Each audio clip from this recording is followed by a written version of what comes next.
बरोबर त्यांना माग आलं पाहिजे सभापती.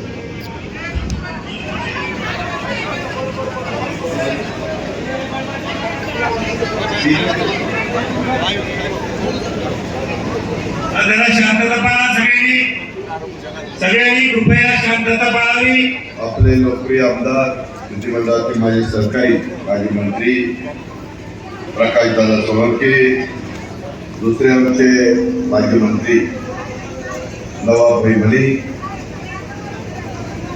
खुर्शीद नाईक, जयदत्त नरवडे, दयानंदजी स्वामी त्यांनी आता पक्षामध्ये प्रवेश केला, ते जयसिंग सोळंके, संभाजी शेजूर, आपले तालुक्याचे अध्यक्ष अमनाथ जावळे, कल्याण अबूज, नसीर पठाण, राजेश घोडे, भास्कर शिंदे, अमोल शेरेकर, शहराचे अध्यक्ष नजीम सय्यद, आपले उद्याच्या 5 वर्षाच्या करता माजलगाव शहराची सूत्र कोणाच्या हातामध्ये द्यायची याबद्दलचा निर्णय 2 तारखेला आपल्याला सगळ्यांना घ्यायचा आहे.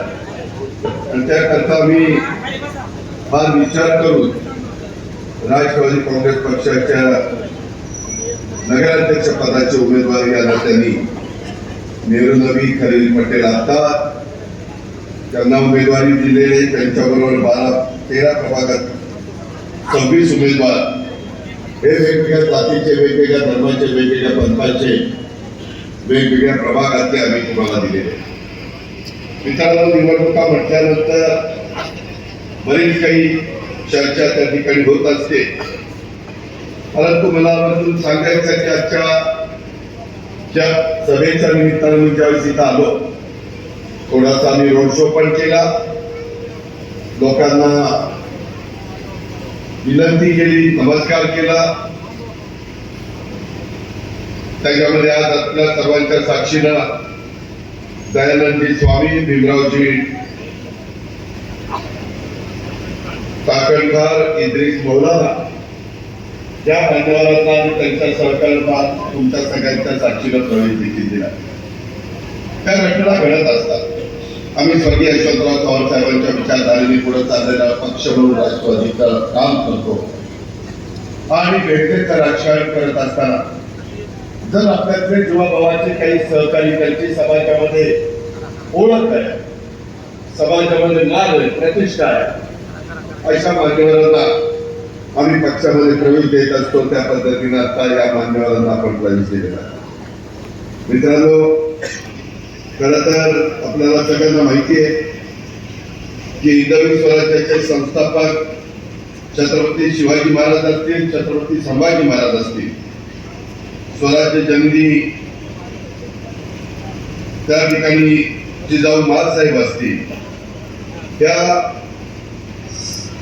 त्याचबरोबर राजर्षी शाहू महाराज असतील, तसंच क्रांती सूर्य महात्मा ज्योतिराव फुले, महामानव डॉक्टर बाबासाहेब आंबेडकर, पुण्यश्री अहिल्यादेवी होळकर, रमाई माता, क्रांतीज्योती सावित्रीबाई फुले, मौलाना आझाद, अण्णाभाऊ साठे, लोकशाही, अशा सगळ्या महान विभूतींना मी विनम्र अशा प्रकारचं अभिवादन करतो. मित्रांनो, माजलगाव नगर परिषदेच्या सार्वत्रिक निवडणुकीच्या निमित्तानं मी आज इथं आलोय. याच्यानंतर माझी दारुणा सभा आहे, बीडला सभा आहे, देवळाला सभा आहे, अजून काही माझे मेळावे. मला थोडासा उशीर झाला त्याबद्दल दिलगिरी देखील व्यक्त करतो. महाराष्ट्रामध्ये 30 तारखेला उद्याच्याला प्रचार संपणार होता, पण 1 तारखेला पण प्रचाराला परवानगी दिली आणि 2 तारखेला सकाळपासून मतदान. लोकसभेची निवडणूक वेगळ्या पद्धतीनं देशाचा विचार करून आपण लढवत असतो. राज्याची निवडणूक महाराष्ट्राची चांद्यापासून बांद्यापर्यंत सूत्र कोणाच्या हातामध्ये द्यायची हा विचार करून आपण सगळेजण लढत असतो.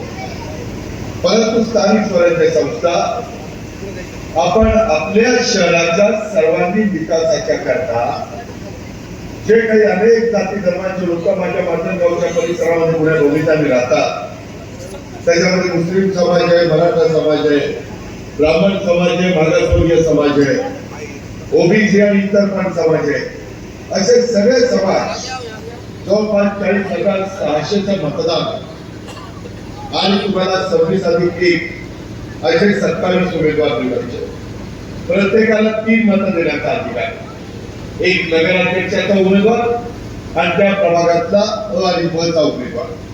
माझी आपल्याला सगळ्यांना हात जोडून विनंती आहे की आम्ही या शहराचा सर्व प्रकारचा विचार करू, जास्तीत जास्त लोकांना प्रतिनिधित्व कसं देता येईल, समाजाला प्रतिनिधित्व कसं देता येईल, आणि त्याचबरोबर आम्ही 9 अनुभवी उमेदवार तुम्हाला दिलेले की ज्यांनी पूर्वी या शहराचं प्रतिनिधित्व केलेलं आहे, आणि 16 नवे चेहरे की जे पहिल्यांदाच आपल्या सर्वांचं प्रतिनिधित्व करण्याच्या करता माजलगाव नगरपालिकेने निघाले. मित्रांनो, मी पण एकेकाळी तरुण असताना मला कामाची संधी दिली, त्यावेळेस मी माझं काम दाखवू शकलो. जर नौक्याला संधी दिली नाही तर तो तरुण उमेदवार, विजय असलेला उमेदवार हे काय तुम्हाला काम करून दाखवणार आहे. आणि म्हणून अशा जे काही 27 उमेदवार दिलेले त्या उमेदवारांना आपण आपलं प्रतिनिधित्व करण्याची संधी द्या, ही माझी तुम्हाला आग्रहाची नम्रतेची कळकळीची. इथं माझ्या लाडक्या बहिणी बसल्या. लाडक्या बहिणींना समाजामध्ये मान सन्मान प्रतिष्ठा प्राप्त करून देण्याचं काम सुरुवातीपासून राष्ट्रवादी काँग्रेसने केलं. पहिल्यांदा आम्ही 33% जागा दिल्या, त्याच्यानंतर आम्ही 50% जागा केल्या. थोडेसे पुरुष मंडळी, बाबा तुम्ही आमच्या जागा का कमी करताय? आम्ही तुमच्या जागा कमी करत नाही. भावांनो, लोकसंख्येचा विचार केला तर 50% महिला, 50% पुरुष आहेत. मग त्या 50%ला प्रतिनिधित्व मिळालं नको? तो त्यांचा अधिकार नाहीये? आपण शेवटी ज्यावेळेस शाहू फुले आंबेडकरांचं नाव घेतो त्यावेळेस त्यांच्या विचारधारेने देखील आपण कृती केली पाहिजे, निर्णय घेतले पाहिजे, लोकांना रस्ता दाखवला पाहिजे. ही आमची सगळ्यांची भूमिका आहे. आणि म्हणून आम्ही या सगळ्या गोष्टी करत आलो. त्याच्यामुळेच आज तुमच्या सगळ्यांच्या समोर आमच्या माजलगाव नगर परिषदेच्या सार्वत्रिक निवडणुकीच्या निमित्तानं राष्ट्रवादी काँग्रेस पक्षाच्या अधिकृत नगराध्यक्षाचे उमेदवार आता मेरुंद्री खलील पटेल या आपल्या सगळ्यांच्या समोर बसलेले आहेत. त्यांच्याबरोबर बाकीचे पण आमचे 26 उमेदवार या ठिकाणी बसलेले. खरं तर आमच्या आता मेरुंद्री खलील पटेल यांचे पती हे ओबीसी प्रवर्गातले नगराध्यक्षाचे उमेदवार आणि पती खलील अब्दुल गणी पटेल आत्ता यांनी मागाशी भाषण केलं. 2 वेळेला माझ्या माहितीप्रमाणे त्या शहराचं नगरसेवक पद त्यांनी भूषवलं आहे. माजलगाव शहर असेल किंवा माजलगाव तालुका असेल, मुस्लिम समाजाचे वेगवेगळे प्रश्न सोडवण्याचा प्रयत्न या परिवारांनी त्या ठिकाणी केलेला आहे. इतर हिंदू समाजातले पण विविध प्रश्न सोडवण्याच्या करता ते प्रयत्न करतात. तुम्हाला माजलगावकरांना आठवत असेल, त्यांचे वडील गणी पटेल आता हे जवळपास 35 वर्ष आडत व्यापारी म्हणून काम करत होते. 35 वर्ष. आणि त्यामुळे त्यांचा ग्रामीण भागाशी पण संबंध, माझ्या शहराशी पण संबंध, आणि स्वर्गीय सुंदरराव सोळंके साहेबांचे एकनिष्ठ कार्यकर्ते म्हणून गणी पटेल आत्ता यांची ओळख ही माजलगावकरांना आहे.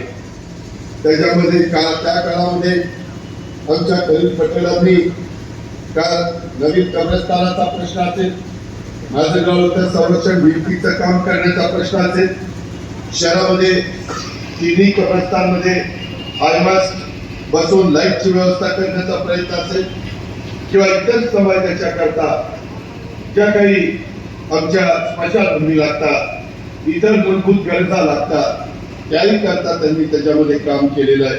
हे पण आपल्याला विचारता येईल. आणि म्हणून अशा पद्धतीचा उमेदवार आम्ही दिलेला आहे. आम्ही कुठलाही चुकीचं काम करणारे उमेदवार दिलेले नाही. मित्रांनो, आता काही मी सांगितलं, मला माजलगावकरांना तुम्हाला सगळ्यांना सांगायचं, मी तुमच्या समोर उभा आहे. तुम्ही बारामतीमध्ये या, तुमचे पाहुणे रावळे कोणतरी मित्र परिवार असेल, सकाळी 5 वाजता माझ्याकडं स्वच्छता दूत, आमचे जे काही झाडपट करणारे लोक आहेत ते 5 वाजता उठून माझं शहर स्वच्छ करतात. 7 वाजेपर्यंत बांधत रस्त्यावरीपर्यंत जवळपास शहर स्वच्छ झालेलं असतं. मी बघतो काही काही शहरातला बकालपणा, मी बघतो तिथलं अस्वच्छता, तिथला कचरा. आता देखील मी माझ्या गावकऱ्यांना अभिवादन करत होतो, आवाहन करत होतो